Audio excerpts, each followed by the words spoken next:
ॐ श्रीगणेशाय नमः। अथ श्रीलक्ष्मीनारायणस्तोत्रम्। श्रीनिवास जगन्नाथ श्रीहरे भक्तवत्सल लक्ष्मीपते नमस्तुभ्यं। त्राहि मां भवसागरात्। राधारमण गोविन्द भक्तकामप्रपूरक नारायण नमस्तुभ्यं। त्राहि मां भवसागरात्। दामोदर महोदार सर्वापत्तिनिवारण ऋषिकेश नमस्तुभ्यं। त्राहि मां भवसागरात्। गरुणध्वज वैकुण्ठ निवासन केशवाच्युता जनार्दन नमस्तुभ्यं। त्राहि मां भवसागरात्। शङ्खचक्र गदा पद्म धर श्रीवत्सलाञ्छन मेघश्याम नमस्तुभ्यं। त्राहि मां भवसागरात्। त्वं माता कं पिता बन्धुः सद्गुरुस्त्वं दयानिधिः। त्वत्तुल्यो न परो देवः। त्राहि मां भवसागरात्। न जाने दान धर्मादि योगं यागं तपोजपं। त्वं केवलं कुरु दयां। त्राहि मां भवसागरात्। न मत्समो यद्यपि पापकर्ता न त्वत्समोऽथापि पापहर्ता। विज्ञापितं त्वेतद् शेषसाक्षी मामुद्धरार्थं पतितं तवाग्रे। श्रीनिवास जगन्नाथ श्रीहरे भक्तवत्सल लक्ष्मीपते नमस्तुभ्यं। त्राहि मां भवसागरात्। राधारमण गोविन्द भक्तकामप्रपूरक नारायण नमस्तुभ्यं। त्राहि मां भवसागरात्। दामोदर महोदार सर्वापत्तिनिवारण ऋषिकेश नमस्तुभ्यं। त्राहि मां भवसागरात्। गरुणध्वज वैकुण्ठ निवासन केशवाच्युता जनार्दन नमस्तुभ्यं। त्राहि मां भवसागरात्। शङ्खचक्र गदा पद्म धर श्रीवत्सलाञ्छन मेघश्याम नमस्तुभ्यं। त्राहि मां भवसागरात्। त्वं माता कं पिता बन्धुः सद्गुरुस्त्वं दयानिधिः। त्वत्तुल्यो न परो देवः। त्राहि मां भवसागरात्। न जाने दान धर्मादि योगं यागं तपोजपं। त्वं केवलं कुरु दयां। त्राहि मां भवसागरात्। न मत्समो यद्यपि पापकर्ता न त्वत्समोऽथापि पापहर्ता। विज्ञापितं त्वेतद् शेषसाक्षी मामुद्धरार्थं पतितं तवाग्रे। श्रीनिवास जगन्नाथ श्रीहरे भक्तवत्सल लक्ष्मीपते नमस्तुभ्यं। त्राहि मां भवसागरात्। राधारमण गोविन्द भक्तकामप्रपूरक नारायण नमस्तुभ्यं। त्राहि मां भवसागरात्। दामोदर महोदार सर्वापत्तिनिवारण ऋषिकेश नमस्तुभ्यं। त्राहि मां भवसागरात्। गरुणध्वज वैकुण्ठ निवासन केशवाच्युता जनार्दन नमस्तुभ्यं। त्राहि मां भवसागरात्। शङ्खचक्र गदा पद्म धर श्रीवत्सलाञ्छन मेघश्याम नमस्तुभ्यं। त्राहि मां भवसागरात्। त्वं माता कं पिता बन्धुः सद्गुरुस्त्वं दयानिधिः। त्वत्तुल्यो न परो देवः।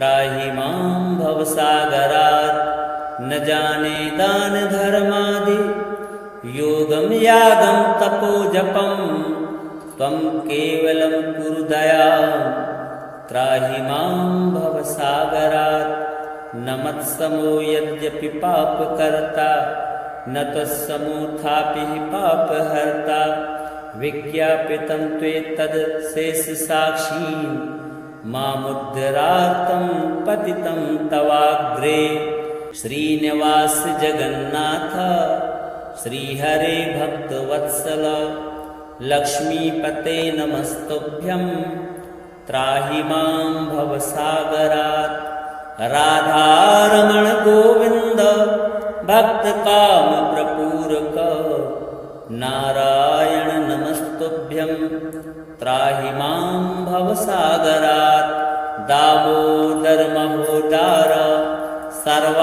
सर्वापत्तिनिवारण ऋषिकेश नमस्तुभ्यं त्राहि मां भवसागरात् गरुणध्वज वैकुण्ठ निवासन केशवाच्युता जनार्दन नमस्तुभ्यं त्राहि मां भवसागरात् शङ्खचक्र गदा पद्म धर श्रीवत्सलाञ्छन मेघश्याम नमस्तुभ्यं त्राहि मां भवसागरात् त्वं माता कं पिता बन्धुः सद्गुरुस्त्वं दयानिधिः त्वत्तुल्यो न परो देवस्त्राहि मां भवसागरात् न जाने दानधर्मादि योगं यागं तपोजपं त्वं केवलं कुरु दयां त्राहि मां भवसागरात्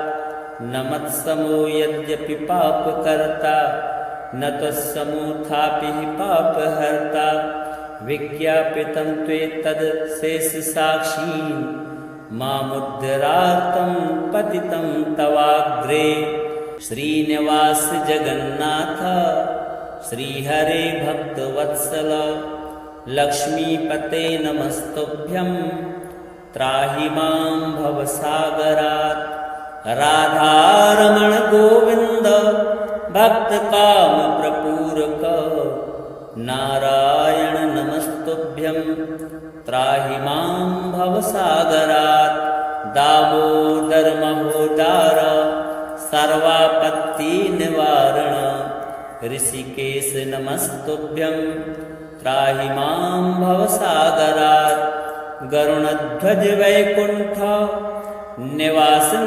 केशवाच्युता जनार्दन नमस्तुभ्यं त्राहि मां भवसागरात् शङ्खचक्र गदा पद्म धर श्रीवत्सलाञ्छन मेघश्याम नमस्तुभ्यं त्राहि मां भवसागरात् त्वं माता कं पिता बन्धुः सद्गुरुस्त्वं दयानिधिः त्वत्तुल्यो न परो देवस्त्राहि मां भवसागरात् न जाने दानधर्मादि योगं यागं तपोजपं त्वं केवलं कुरु दयां त्राहि मां भवसागरात् न मत्समो यद्यपि पापकर्ता न त्वत्समोऽथापि पापहर्ता विज्ञापितं त्वेतद् शेषसाक्षीन्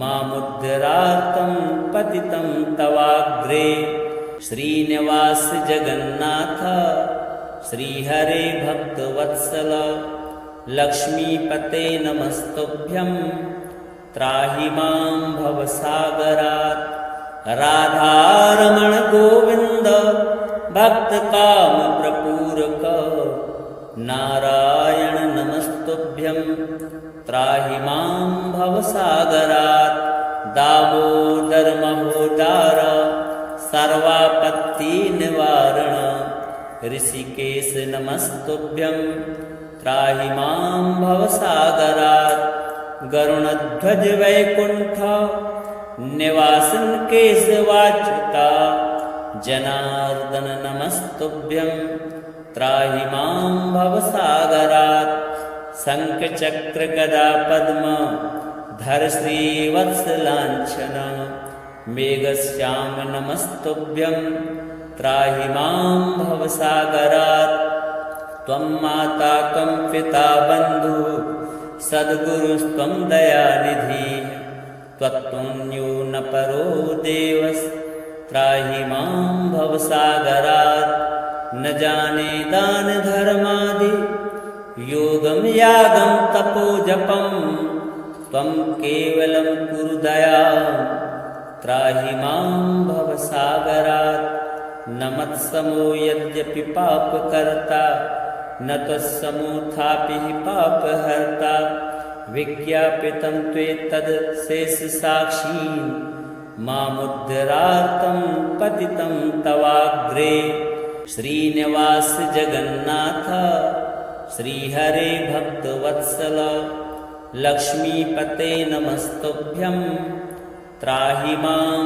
भवसागरात् राधारमण गोविन्द भक्तकामप्रपूरक नारायण नमस्तुभ्यं त्राहि मां भवसागरात् दामोदर महोदार सर्वापत्तिनिवारण ऋषिकेश नमस्तुभ्यं त्राहि मां भवसागरात् गरुणध्वज वैकुण्ठ निवासन केशवाच्युता जनार्दन नमस्तुभ्यं त्राहि मां भवसागरात् शङ्खचक्रगदा पद्म धर श्रीवत्सलाञ्छन मेघश्याम नमस्तुभ्यं त्राहि मां भवसागरात् त्वं माता कं पिता बन्धुः सद्गुरुस्त्वं दयानिधिः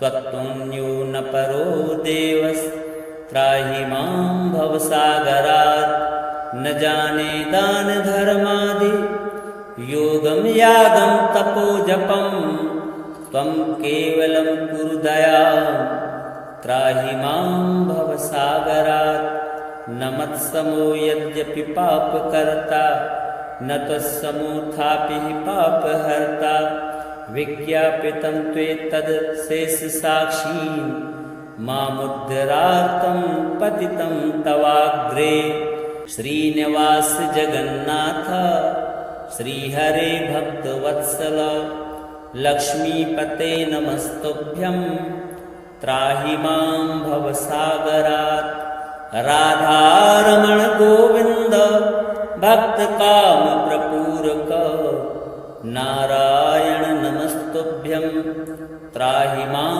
भवसागरात् दामोदर महोदार सर्वापत्तिनिवारण ऋषिकेश नमस्तुभ्यं त्राहि मां भवसागरात् गरुणध्वज वैकुण्ठ निवासन केशवाच्युता जनार्दन नमस्तुभ्यं त्राहि मां भवसागरात् शङ्खचक्रगदा पद्म धर श्रीवत्सलाञ्छन मेघश्याम नमस्तुभ्यं त्राहि मां भवसागरात् त्वं माता कं पिता बन्धुः सद्गुरुस्त्वं दयानिधिः त्वत्तुल्यो न परो देवस्त्राहि मां भवसागरात् न जाने दानधर्मादि योगं यागं तपो जपं त्वं केवलं कुरु दयां त्राहि मां भवसागरात् न मत्समो यद्यपि पापकर्ता न त्वत्समोऽथापि पापहर्ता विज्ञापितं त्वेतद् शेषसाक्षी मामुद्धरार्तं पतितं तवाग्रे श्रीनिवास जगन्नाथ श्रीहरे भक्तवत्सल लक्ष्मीपते नमस्तुभ्यं त्राहि मां भवसागरात् राधारमण गोविन्द भक्तकामप्रपूरक नारायण नमस्तुभ्यं त्राहि मां भवसागरात् दामोदर महोदार सर्वापत्तिनिवारण ऋषिकेश नमस्तुभ्यं त्राहि मां भवसागरात् गरुणध्वज वैकुण्ठ निवासन केशवाच्युता जनार्दन नमस्तुभ्यं त्राहि मां भवसागरात् शङ्खचक्र गदा पद्म धर श्रीवत्सलाञ्छन मेघश्याम नमस्तुभ्यं त्राहि मां भवसागरात् त्वं माता कं पिता बन्धुः सद्गुरुस्त्वं दयानिधिः त्वत्तुल्यो न परो देवस्त्राहि मां भवसागरात् न जाने दान धर्मादि योगं यागं तपो जपं त्वं केवलं कुरु दयां त्राहि मां भवसागरात् न मत्समो यद्यपि पापकर्ता न त्वत्समोऽथापि पापहर्ता विज्ञापितं त्वेतदशेषसाक्षीं मामुद्धरार्तं पतितं तवाग्रे श्रीनिवास जगन्नाथ श्रीहरे भक्तवत्सल लक्ष्मीपते नमस्तुभ्यं त्राहि मां भवसागरात् राधारमण गोविन्द भक्तकामप्रपूरक नारायण नमस्तुभ्यं त्राहि मां भवसागरात् दामोदर महोदार सर्वापत्तिनिवारण ऋषिकेश नमस्तुभ्यं त्राहि मां भवसागरात् गरुणध्वज वैकुण्ठ निवासन केशवाच्युता जनार्दन नमस्तुभ्यं त्राहि मां भवसागरात् शङ्खचक्र गदा पद्म धर श्रीवत्सलाञ्छन मेघश्याम नमस्तुभ्यं त्राहि मां भवसागरात् त्वं माता कं पिता बन्धुः सद्गुरुस्त्वं दयानिधिः त्वत्तुल्यो न परो देवस्त्राहि मां भवसागरात् न जाने दान धर्मादि योगं यागं तपो जपं त्वं केवलं कुरु दयां त्राहि मां भवसागरात् न मत्समो यद्यपि पापकर्ता न त्वत्समोऽथापि पापहर्ता विज्ञापितं त्वेतदशेषसाक्षीं मामुद्धरार्तं पतितं तवाग्रे श्रीनिवास जगन्नाथ श्रीहरे भक्तवत्सल लक्ष्मीपते नमस्तुभ्यं त्राहि मां भवसागरात् राधारमण गोविन्द भक्तकामप्रपूरक नारायण नमस्तुभ्यं त्राहि मां भवसागरात् दामोदर महोदार सर्वापत्तिनिवारण ऋषिकेश नमस्तुभ्यं त्राहि मां भवसागरात् गरुणध्वज वैकुण्ठ निवासन केशवाच्युता जनार्दन नमस्तुभ्यं त्राहि मां भवसागरात् शङ्खचक्र गदा पद्म धर श्रीवत्सलाञ्छन मेघश्याम नमस्तुभ्यं त्राहि मां भवसागरात्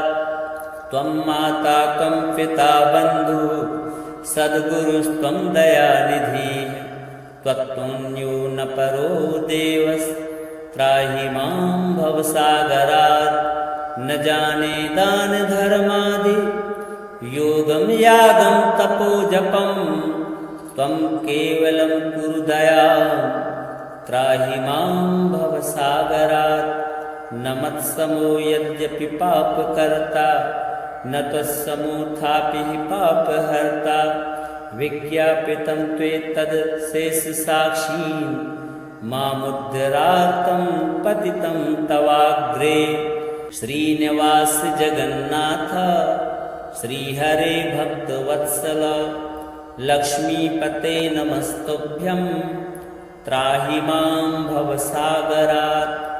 राधारमण गोविन्द भक्तकामप्रपूरक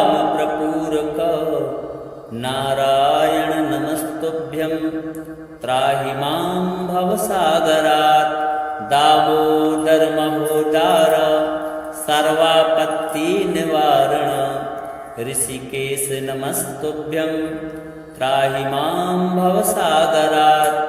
गरुणध्वज वैकुण्ठ निवासन केशवाच्युता जनार्दन नमस्तुभ्यं त्राहि मां भवसागरात्। शङ्खचक्र गदा पद्म धर श्रीवत्सलाञ्छन मेघश्याम नमस्तुभ्यं त्राहि मां भवसागरात्। त्वं माता कं पिता बन्धुः सद्गुरुस्त्वं दयानिधिः त्वत्तुल्यो न परो देवस्त्राहि मां भवसागरात्।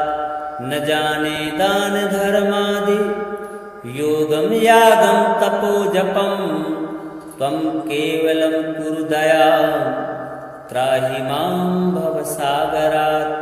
न मत्समो यद्यपि पापकर्ता न त्वत्समोऽथापि पापहर्ता।